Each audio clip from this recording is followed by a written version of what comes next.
वृंदावन में हो रही एक ऐसी चीज के बारे में मैं आपसे डिस्कस करना चाहता हूं जिसको सुन के मैं बड़ी दुविधा में आ गया। पहले तो हम सिर्फ सुन रहे थे और मैंने सोचा था कि हम इसके ऊपर कुछ वीडियो बनाएंगे, कोई इंस्पायरिंग वीडियो बनाए जिससे कि शायद इस चीज को ठीक किया जा सके। लेकिन कल वो चीज हमारे साथ खुद हो गई और उसके बाद तो जब मेरे साथ हुई या हमारे साथ हुई तो मैं समझ नहीं पाया कि इसको कैसे ठीक किया जा सके। नंदरानी और उसके फादर सुबह कहीं जा रहे थे, शायद परिक्रमा पे, एक वृंदावन में कहीं तो वॉक कर रहे थे। तो एज यूजुअल एक बंदर ने आकर नंदरानी के फादर का फोन खींच लिया। अब हमें जनरली पता है, वृंदावन में रहते हैं कि जब बंदर कोई फोन खींचता है तो हम फ्रूटी पिलाएंगे और वो फोन वापस दे देगा। तो नंदरानी ने फटाफट से फ्रूटी ले ली दुकान से और जाकर उसको देने लगे। इतने में अचानक से दो लोग आए और उन्होंने बोला कि लाओ लाओ हम करते हैं। तो उन्होंने फ्रूटी ऐसे करके, वही चीज जो नंदरानी को पता थी कि करना क्या है, फ्रूटी पकड़ा रहे और ऐसे फ्रूटी फेंकी तो उसने फोन फेंक दिया। अब इन महाराज जी के पास फोन आ गया और अब ये हमें फोन नहीं दे रहे थे। ये हमें कहते हैं कि आप हमें पैसे दो। नंदरानी कहती क्यों भाई, पैसे किस चीज के?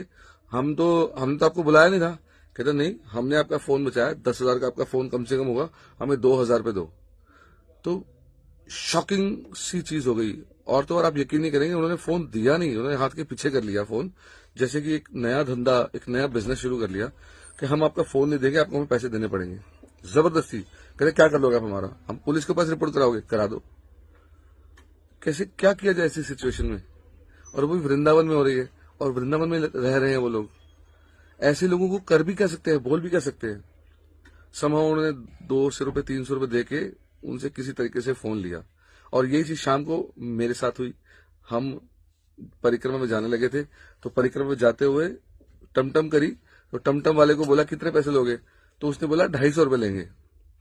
तो हमने बोला ठीक है। हमें लगा कि भाई रात हो गई है, अब शायद थोड़ा, जनरली 300, 350, 400 रुपए लोग मांगते हैं, हमें पता है, लेकिन उसने 250 मांगे। तो जब 250 मांगे, हमने कहा ओके हम बैठते हैं। हमने परिक्रमा करी और परिक्रमा ठीक से हो भी नहीं थी क्योंकि भीड़ थी।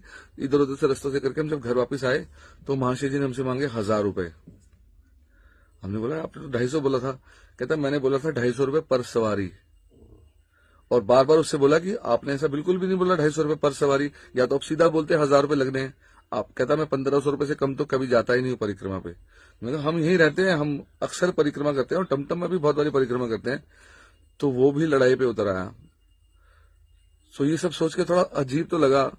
हम प्रार्थना करें भगवान से और वो इतना कहता कि आप बुला लो पुलिस को, मैं आपका कोई नुकसान कर दूंगा। यहां तक की बोला उसने कि आपको नुकसान कर दूंगा। इस पे आपको क्या कहना है? वृंदावन से जो लोग हैं, क्या वो इसका कोई उपाय जानते हैं? प्लीज शेयर कीजिए।